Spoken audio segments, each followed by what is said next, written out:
Welcome to Big Blend Radio with your hosts, Lisa and Nancy, editors of BigBlendMagazine.com.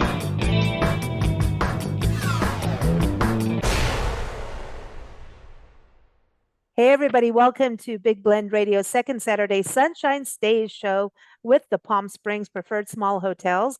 This is really an amazing group of independently owned boutique hotels in the desert resort community of Palm Springs in Southern California. You can go to the website authenticpalmsprings.com. Any of the websites we mentioned on the show today are in the show notes, whether you're watching this on YouTube or Facebook or listening on Acast or Spotify or Google, wherever you're listening. All the stuff is there in the show notes. Oh, the links and all of that. Today's show, we're very excited. We're going to be talking about LGBTQ history, not only the then, but the now of Palm Springs. This is just a mecca, a haven, a safe space, a beautiful place to go. And we've got two special guests joining us. As always, Kimberly Munkers. She is the representative for the Palm Springs Preferred Small Hotel. So welcome back, Kim. How are you? I'm great. Thank you for having us. I love that you have that sunshiny picture behind you, Palm Springs making national headlines showing water and rain. And I'm like, no, we have a Sunshine Stay show. But apparently everything's dried up and people are back. It was not even like 2 days and everything was back to normal. It was fine. I mean, the desert floods. I mean, we're used to monsoonal conditions. And so we have really good public works people who are on things right away. Everybody was safe. The city and the county did a great job, and we are open to for business and have been for immediately. So everything is great in Palm Springs. It is still a sunshine stay. That's my point. Yeah, everyone, this is it. It's sunshiny. It's happy. We're also welcoming Julie Warren, and she is from the LBGTQ History and Archives of the Desert Project. And you can go to her website, LGBTQPShistory.org. Again, everything's in the show notes because that's kind of long. So welcome to the show, Julie. How are you? Oh, thank you. I'm great. Thank you for having me. So this is exciting because we're looking at then and now of the LBGTQ plus community. I got to put that plus sign at the end, right? So everyone's welcome. And that's the important thing. Yes. And I know, Kim, we were talking about women travel last time on the show. We were talking, and women in general, whether, lesbian or not. And we've talked about Pride Month, but there's a lot of hotels in Palm Springs that are gay men only. Women run free. Women still rule the roost. I'm just saying, but see what happens. But the history is there, and this is a very unique community, and the hotels really reflect that, right, Kim? How many hotels again in the consortium? That's a big word, consortium. We have about 80 boutique hotels, which are independently owned and operated. So we have a few hoteliers who have 2 or 3 properties or 4 properties in Palm Springs proper. But for the most part, everybody works interdependently. So it's a very close community. The hoteliers help each other out. If somebody's booked, they can refer you to another property, and will do whatever they can to make your stay just fabulous. So and I want to go to is so different. They are, and some are like 100% like, gay men's resorts. This is all for you, which is very unique. I mean, Nancy and I travel the country and we don't see this everywhere. No. And in fact, Palm Springs, like any town, has had its ups and downs over time. We call that gossip. Yes. Well, and really, I'd say in the 80s and 90s, Palm Springs had sort of hit a low and really kind of it was the gay community that really helped pull it back up. All the men's properties. I mean, you have to admit, when you have a bunch of gay people in town, my brothers, things get fabulous, and they get fabulous fairly quickly. And, the Palm Springs of today is amazing in no small part because of the gay men who moved to Palm Springs and made it their homes.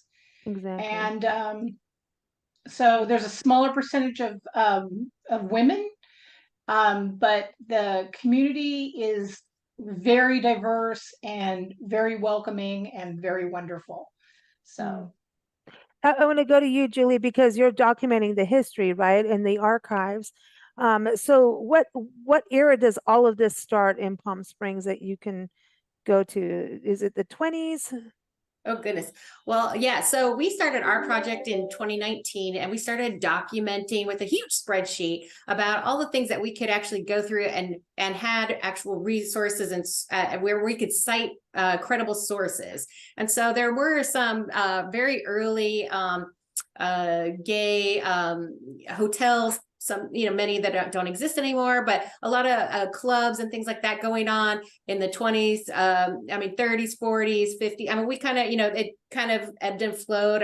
There was a lot in Cathedral City at the time because of the way the county and the cities were policed and enforcement and things like that. The different things and a lot of things have come and gone, but that's one of our things is that we're existing so that we can document and make sure that we remember and share. Our big thing is really sharing that history so that we don't lose it. There's so many things that have happened throughout the Coachella Valley, not just in Palm Springs, but in other cities, like I said, Cathedral City, Rancho Mirage, and so on, and things going on and happening new all the time too, that we want to make sure that we document and we preserve and then we share.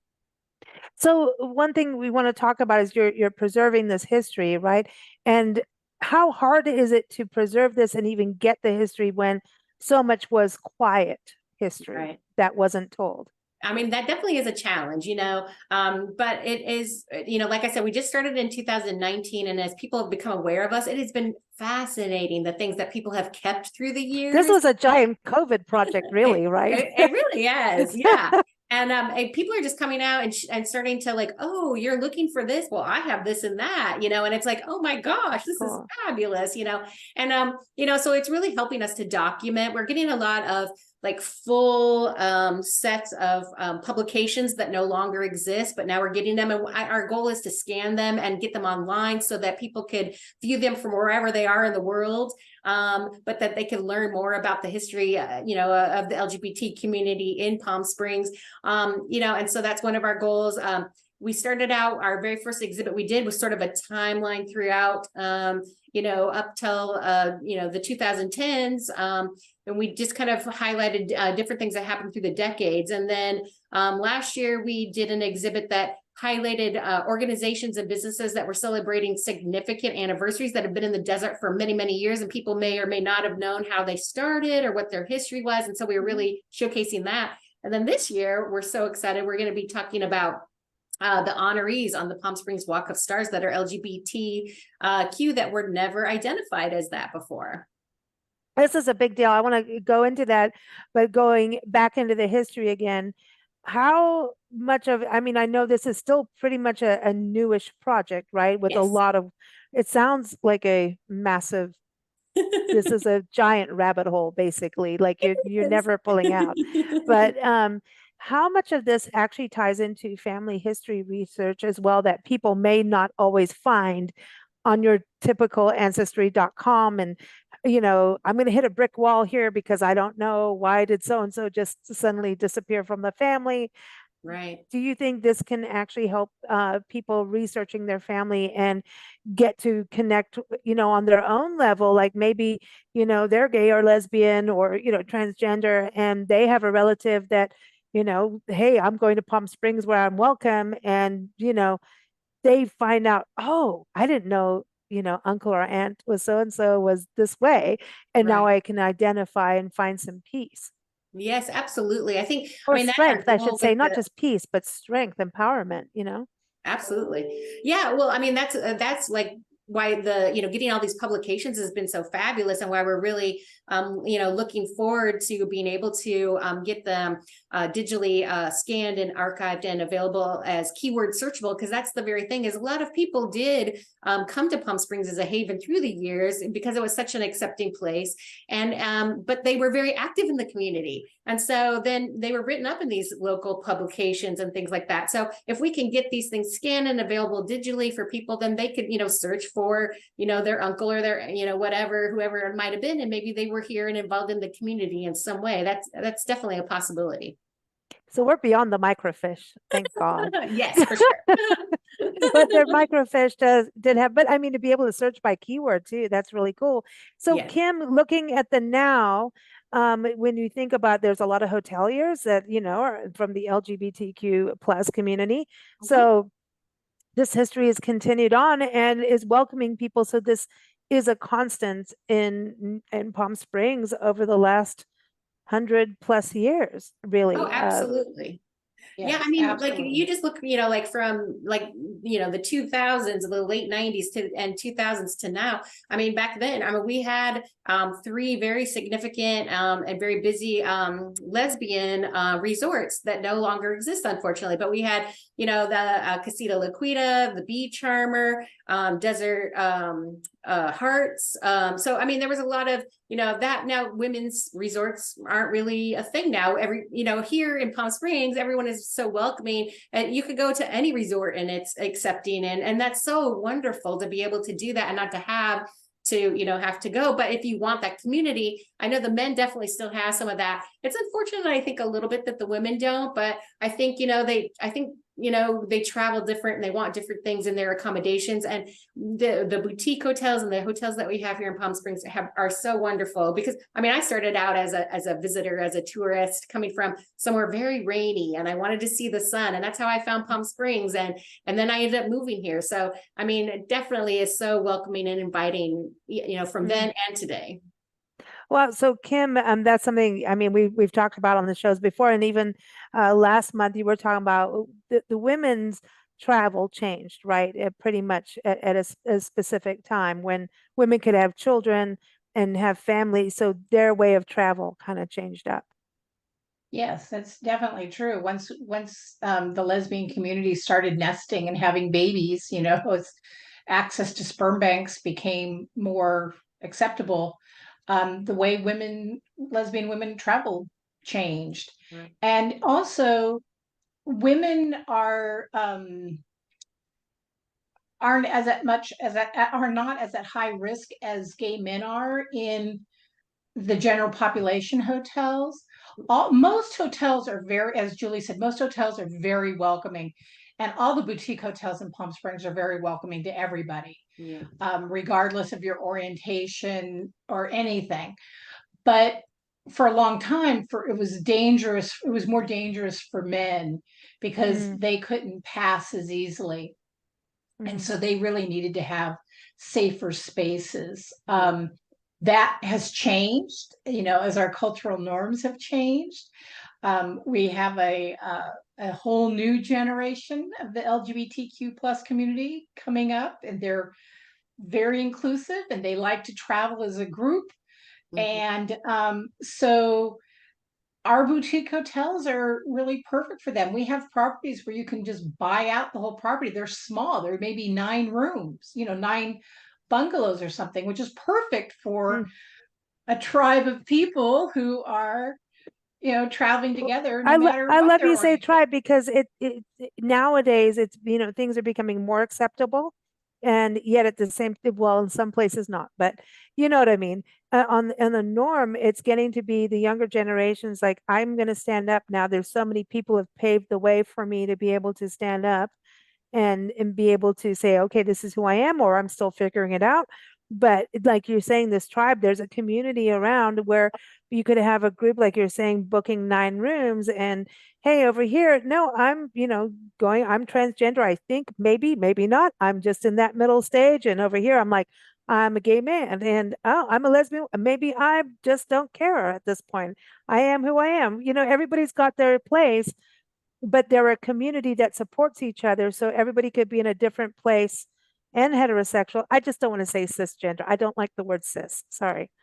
I can't get past the word cis. I don't know. You know why in South Africa, if you say cis, it means, oh, gross. So it's hard for me to get past the cis thing. And I don't know if I'm saying it correctly. Am I? Is it cisgender is like if you're straight? Am I right? That's how I understand it. Okay. But the community now, from what I know, is the community can be everybody in one. So you're talking about 9 hotel rooms, or, that could be a little bit of everybody. Right. That's just a family of friends and maybe family too, which is important. It's an important thing.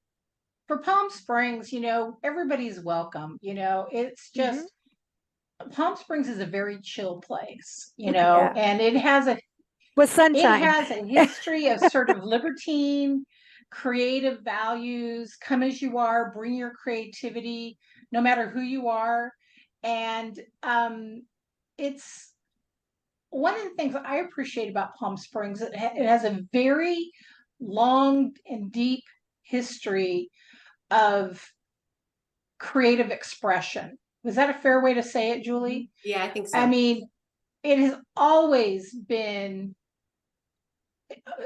the artists, the creative class, the writers, the artists, actors and actresses have always been drawn to Palm Springs. People who, you have to understand it's part of the history of the shift throughout America. As America moved west, the norms of the rigid East Coast dropped away the further west you got.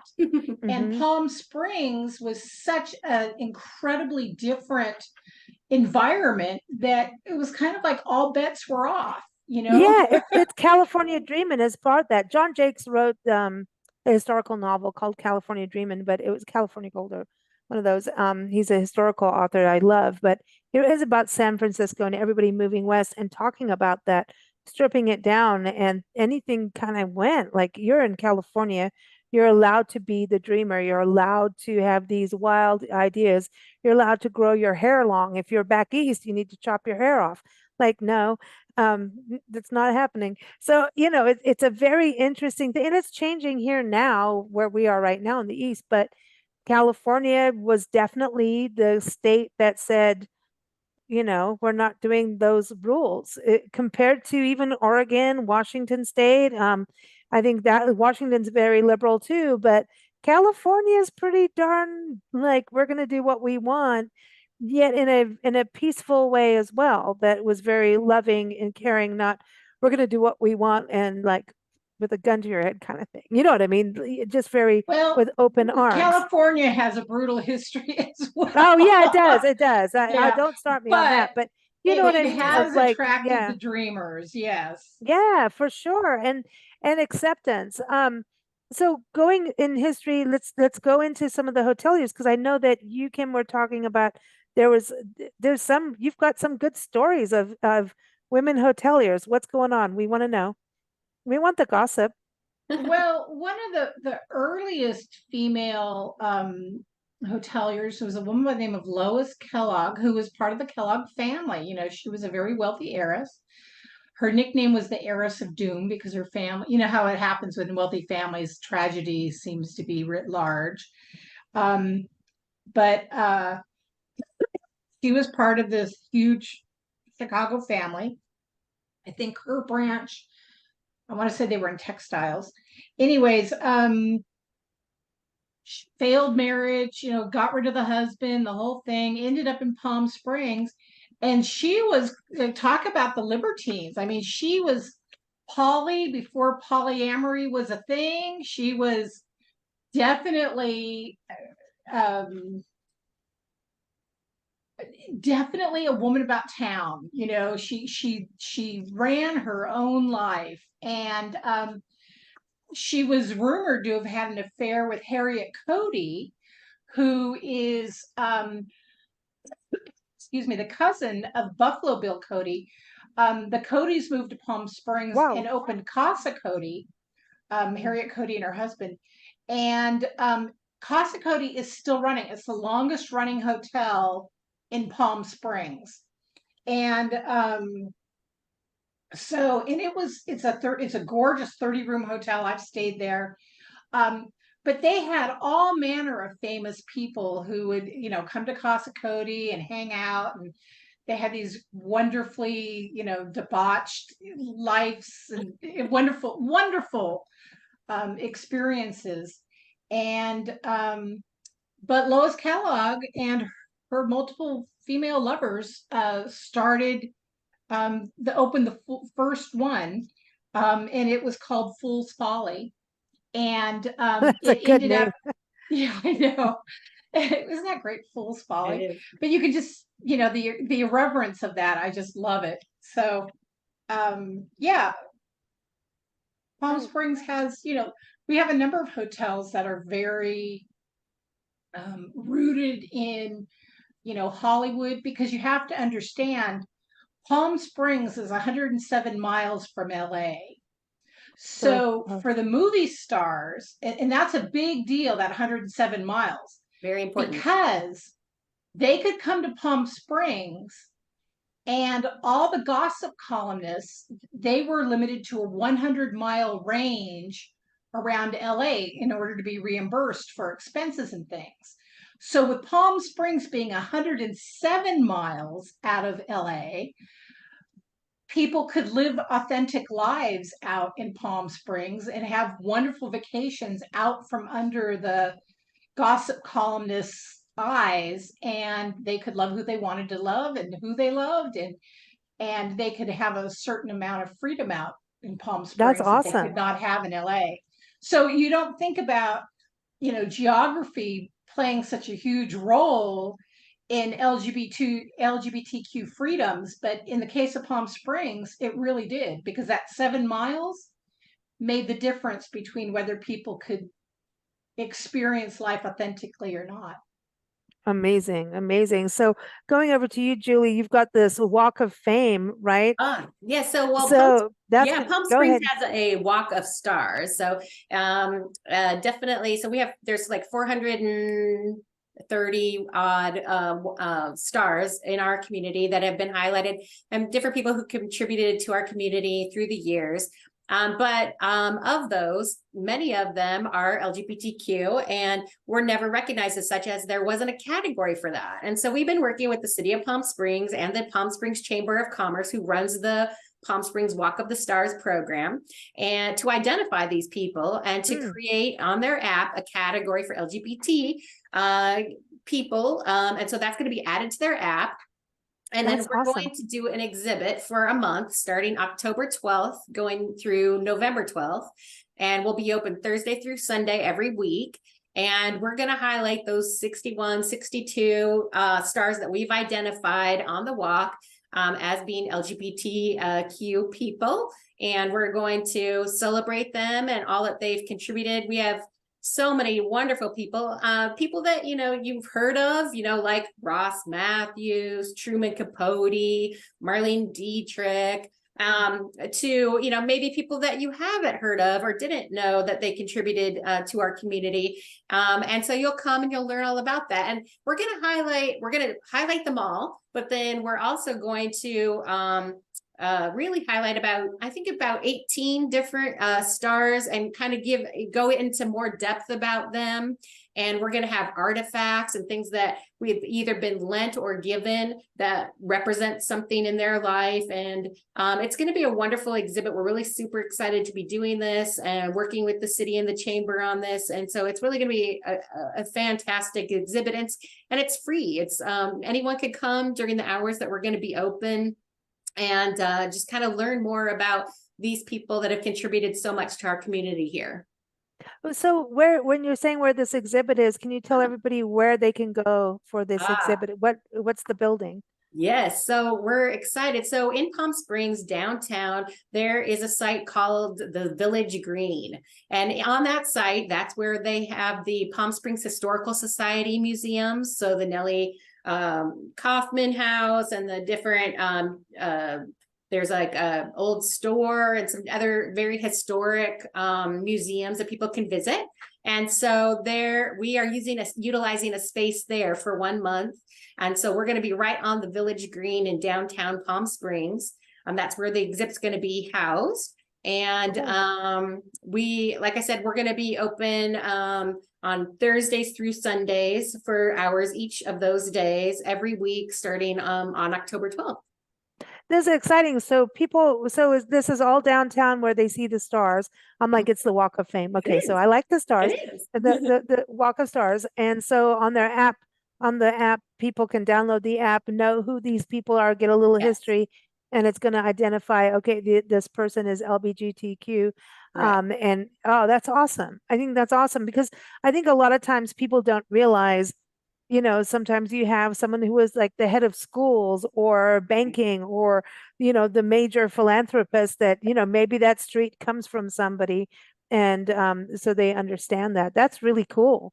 Yeah, and that's we have awesome. Everything from architects to artists to celebrities to writers. I mean, all these different types of people that are on this Walk of Stars and that were never acknowledged as being LGBTQ. And so we're super excited to be doing this. And Truman Capote. Yeah, exactly. I'm sorry, you had me at Truman. Like Truman Capote. I mean, he's got quite a history. That's kind of crazy. That's some crazy. Yeah, that's some. Yes. Absolutely. Yeah. So we're super excited to be doing this. And like I said, it might be people that you've heard of or you knew of, but you're going to discover a lot of people that you didn't know. I mean, just kind of learning about their history and their contributions. It's so interesting and exciting. And I think inspiring. I think that's the biggest thing. And we're going to be open during our Pride weekend here in Palm Springs, which was always the first weekend of November. So a lot of people will be coming in town for that. And so our exhibit will be open and available during Pride. Probably we'll have we're talking about some extended hours during Pride, possibly. And so we're just super excited to be doing this for the community. Awesome. So now I heard that you're also doing an event in regards to drag in libraries, drag reading. Tell us about this. So, because I know that that's hit the news on things and it's up and down depending on where you are in the country. Obviously, Palm Springs, they're like, hey, let's have this. And I know you have drag brunch, Kim. That's what you told me, drag brunch. Like I can go to a drag brunch, right, when we come. Oh, yeah. So we want to do that. But tell us a little bit about what's happening in libraries and what is that experience about? Yeah, so one of my other hats is I work at the Palm Springs Public Library and I plan programs. And one of the things that we did before COVID and that we're bringing back is Drag Story Hour. And, we're doing about once a quarter. And it's just a fun time where anyone is welcome to come, all sorts of different families, and anyone can attend. And we do a craft and we read stories. And we have one of our local drag personalities, Bella DeBall. And she'll be here participating with us and our families, and she'll be reading stories. And then, of course, at the end, as we always have to do, we have a little dance party. So it's super cool. fun. It's just opening. It just, it tries to acknowledge all types of families and saying everyone's welcome. And it's just really a fun time that anyone can really come and participate. And our first one is going to be October 24th here at the Palm Springs Library at 6 p.m. And it's just, we're really looking forward to doing this again and bringing all types of families together and just, enjoying each other's company and just really celebrating stories and just, all types of different families. I love that you bring that up because I think there's a miscommunication out there in the world about what it's about. And I think those kinds of events, when you get people together, then everyone can have a better understanding of each other. And so that's what it sounds like to me. It's like, number one, fun. If it's drag, it's fun. I mean, seriously. But it is. I mean, and it allows you to be like, hey, whoever you want to be. I think that's what drag represents. You can be what you want to be. Yes. And I think that has gotten lost in the, major media washing machine. And so when people go to this, it's like, and also for LGBTQ families to be able to go with their kids, so kids can also have an understanding and understand that there's a community here. You're not alone in the world, right? And have a better understanding. Am I getting this right? Absolutely. I was going to say straight, but then, that's not going to work here, right? I know. No, but you're right. And we're all welcome.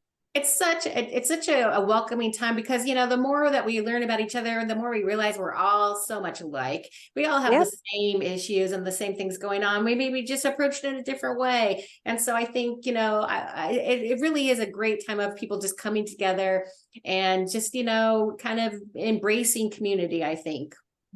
Now, does your library, are you guys doing any of that where what, you know, because we travel full time documenting parks and public lands. And so what we've seen lately is a lot of community parks are starting to do these walk like storybooks throughout the Oh, park where oh have yes. you seen any of that yet? Is that because it's so cool for kids to go through and it's kind of this interactive, almost mystical land for a park with that. Right.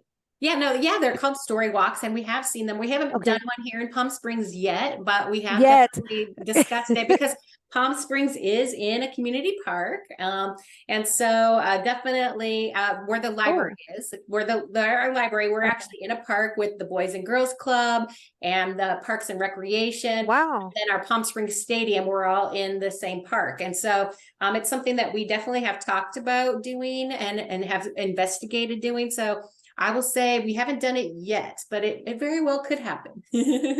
Ooh. So this is it's really starting to sound more like a big family, Kim, you know, and It is. yeah. And so on the hotel side, I mean, the hoteliers are really welcome everyone. And one thing I like about going on the site is that, you know, and everyone, the site again is authenticpalmsprings.com. I'm going to make sure I got that right. Otherwise, Kim will come through, you know, and just make sure that I know. Um, but when you go on the site, you get to pick hotels by the kind of stay you want, the kind of vibe, right? Of what you want to feel and experience. So there's hotels just set up for families. There's some for just gay men. There's some like, hey, I just want to be left alone. And maybe you want to be the Truman Capote. I'm going to go to my room and then go have cocktails later. You know, I want to go right and then I'm going to, you know, do that. So that's a really cool thing for folks to know about, you know, going to these hotels. It's open to everyone. Absolutely. I had a travel writer once say that she stayed in multiple hotels during her boutique hotels while she was in Palm Springs. And she said every hotel was so different. They were like characters in a novel. That's Wow. And the story, of course, you know, implied in that statement, the story is Mhm. Palm Springs. So Yeah. you really get a sense of the diversity of Palm Springs through its architecture, through its hoteliers. When you're staying in a Palm Springs preferred small hotel, one of the boutique hotels, you're really, you know, staying in somebody's dream because most people lived somewhere else. They had entirely different lives. They were lawyers, they were doctors, they were scientists, you know, anything you can imagine. And they had this dream of going to the desert, which Mhm. is, you know, that California dreaming again, Well, one thing I and learned opening up a hotel. yeah, the hotel that a lot of them were apartment complexes at one point, right? And that's Some. what I wanted to go back to you, Julie. So in the research, how many of these hotels lead back to somebody living there? Like, you know what I mean? Like so and so lived in this room, which was an apartment at this point. I mean, going oh back in family history and all of that, that has to be part of your big database. I don't want to know what your Excel sheets look like. I hate Excel, but you know. Oh yeah, definitely. There's definitely some of that. I mean, there's a lot of you know, because of the proximity to Hollywood. So there was a lot of that here in Palm Springs. And so definitely as you know, we uncover more and more, we discover more things like that. In fact, we have talked about the LGBTQ history and archives of the desert, have talked about in the future doing an exhibit just all around our hotels and hospitalities, different bars and things like that, and just kind of doing something special exhibit just about that, because there's been so many things that we have uncovered and things that don't exist anymore that were really important at the time and were an important part of history that we need to be aware of, that they did exist and the people involved in them and things like that. So that's definitely something for the future. I love that because the hotels, it's just like bed and breakfast. These hoteliers are preserving history by these, you know, taking care of these buildings, you know, and people are staying in history and, you Right. know, and different vibes and styles and everything. But there's something a core story that goes and is attached to it. Now, what about on the music side? I got to go there. I have to, I know that you have like other writers that are musicians, right, Kim, who've been on our show, that write for, the boutique, your Boutiquely newsletter. I was going to say, everyone should know about that. So when you go to authenticpalmsprings.com, you've got to sign up for Boutiquely Palm Springs, which is a newsletter, and it's fantastic. It'll keep you posted of what's going on. But the music thing, because we always think about the Rat Pack. So like Palm Springs to me is this cozy other side of Vegas. Like, we think about Liberace was in Vegas. He was in Palm Springs too, right? So was there a lot of like musicians that were doing the Vegas thing and then bailed to Palm Springs to kind of have their own, like away from the Vegas strip thing and come and just have this little haven? Did that Absolutely. happen And with I'd the say musicians? that happened with musicians, and I think that happened with a lot of artists of every stripe. Palm Springs is a refuge, and like you were saying, and it's kind of the flip side of Vegas. I mean, Vegas is, a wonderful place to be, and it's really intense, and it's a cool alternative reality. And then you come to Palm Springs, and it's like taking a deep breath. So for a lot of people, a lot of musicians, a lot of artists, actors, and actresses who were perhaps closeted or forced to be closeted, they could come to Palm Springs and breathe, and because it was a safe place for them. Mm. And the community protected them as well. For example, there's a tunnel that runs from the Ingleside estate, which is this beautiful, Ingleside Inn is this beautiful, beautiful hotel complex with a restaurant, but it runs to a private residence where, Hollywood stars used to, and it was an invitation only kind of club hotel. But the paparazzi, when they did show up, they were there. So what they would do is they would meet at the house down the street and come underground in the tunnel, and so they can get into the Ingleside without being seen or followed.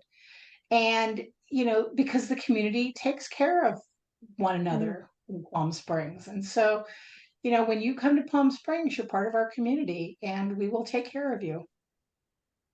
Well said. Well, there it is. Very cool.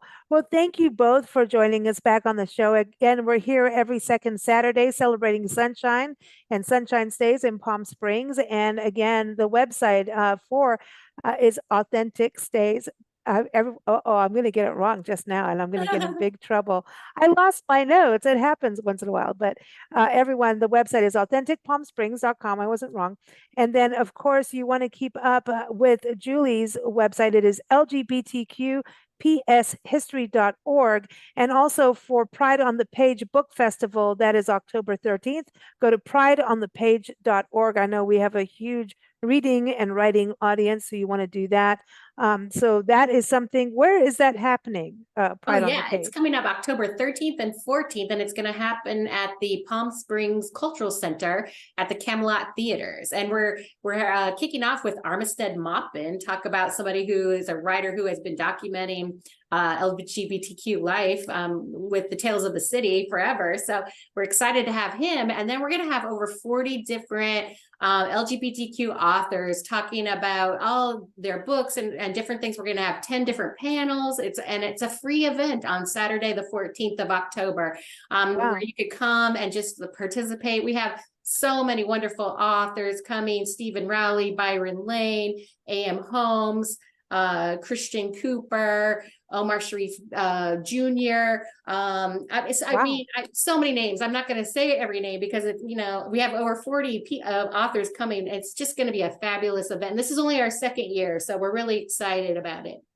Now, are they all from Palm Springs or about Palm Springs, or are they coming just because they want to come to Palm Springs? Yeah, I would say about half of the authors are from Palm Springs or our surrounding communities. But then we have authors coming from San Francisco, Los Angeles, a few from New York. San Diego, so, definitely within most of them are within our area of Southern California and close by. But like I said, as people have heard about it, and we've been reaching out, people have gotten so excited, and everyone has been so supportive. Our local hotels have been so supportive as well, because many of them are hosting some of our authors.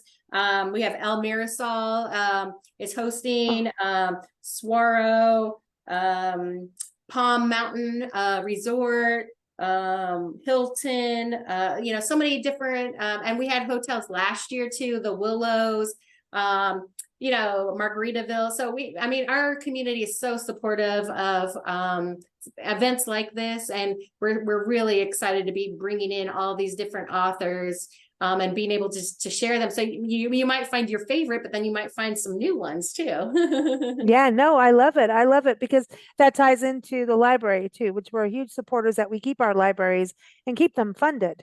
Absolutely. My gosh. Yeah. And the programs that go with it. Yes. It's such an important thing. So everyone, authenticpalmsprings.com, again, LGBTQ, pshistory.org and prideonthepage.org. All those links are going to be in the show notes. So check it out there. Oh, wait, what's the Art of Drag art exhibit? Wait, I'm going to miss something here. We've got Drag Story Hour and Art of Drag. Wait, we can't miss out the Art of Drag. Are you kidding me? Ooh. Yeah, well, so a local artist, Craig Mann, he created this show called The Art of Drag, and it's multimedia, different portraits and things highlighting drag personalities from our area. And so the library is going to host his exhibit starting on September 18th through November 18th here in the library. So anytime the library is open, people could come in and see the exhibit. It's quite wonderful work. We're excited to be hosting it. And it just so happened that it corresponds with when we're restarting Drag Story Hour. So it was a great kismet of things coming together, because the library definitely hosts different art exhibits at different times. And so we're excited to be hosting this. That's awesome. You mentioned, not drag, excuse me, Pride Month is November in Palm Springs, which is a little different. So Kim, are people needing to really book now, or is it too late? You need to book now. A lot of the men's hotels are already booked out. So the men's clothing optional resorts, you'll be lucky if you find a room. I mean, seriously. Yeah. But there are other boutique hotels that are operated and owned by members of the LGBTQ community, operated and or owned, and they will have rooms left. So I definitely suggest, the thing about Palm Springs Pride is it is one of the most inclusive community events ever. I would say, out of all the prides I've been to, I've seen more allies at the Palm Springs Pride than any other pride. So if you need a hug from a mom or a dad, Palm Springs Pride is the place to go. It is very community family oriented. And I also want to point out, at the end of September at the Palm Springs Cultural Center, which is where the Pride on the Page Book Festival. Pride on the Page. Thank you. I'm sorry. Yeah. Okay. They have Cinema Diverse coming up, which is the LGBTQ film festival. For Palm Springs. And as you know, Palm Springs is famous for its film festivals. And we have, I don't know how many film festivals we have in Palm Springs. A lot. There's a bunch of movies that come out of you. And I just watched a movie last night and it was terrible, and it was filmed in Palm Springs. And I just wanted to say, go. It was the ending. It was the ending. But I was like, it's Palm Springs. I'm talking to Kim tomorrow. There's Palm Springs. We're watching it because I saw the palm trees and the sunshine. I'm like, that's Palm Springs. We're watching this. And then the ending really sucked. And I was like, no, but if you were staying in Palm Springs and you were in a lovely hotel, you wouldn't feel that way. So just saying. That's true.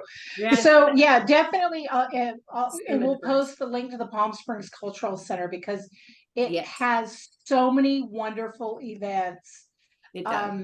And I think that it's definitely worth seeing. And that is a film festival worth going to.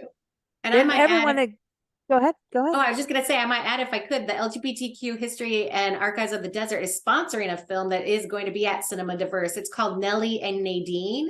It's a great documentary. If you haven't seen it, we're going to be screening it on Saturday, September 30th at 2:30 during the festival. And so we're super excited to be part of the Cinema Diverse Film Festival this year and bringing this film so that people can see it. So definitely come on out to the film festival. Hey, and listen, it's not the movie that I just watched, okay? The films they have are wonderful. We've attended several of them, and it's a really good film festival. Well, that's the thing that people should know, that Palm Springs has been a filming mecca for years. I mean, oh yes, decades. For years. I mean, really, yeah, decades. Absolutely. So we'll have to do a whole show on that. That's a whole, we're gonna, we have that in the works. We're gonna do that. We're gonna have to do a film, the filming in Palm Springs. But everyone, again, authenticpalmsprings.com is the website to go and sign up for the newsletter, Boutiquely Palm Springs, because they really keep you up to date with what's going on. Also follow them on social media. Palm Springs Stay is the website, or I should say the handle for social media, so that you can, follow what's going on. And I follow you guys on Facebook and Instagram all the time. And I'm like, they've got this sparkling pool over there. And then I see like a bar, and like I could be like under a palm tree, like someone's going to bring me coconut water. I don't know, with something in it. I don't know. Every time I look at this, I'm going, I'm cold over here or something. It's just like, that just sounds really good. I want to go there. So it's you know awesome. What they say, so, Palm Springs like no place else. See? Oh, well done. Well done. Go. That's awesome. Well, thank you, ladies, for joining us. Everyone, keep up with us at bigblendradio.com. We're here every second Saturday celebrating Sunshine Stays in Palm Springs. Thanks for joining us. Thank you.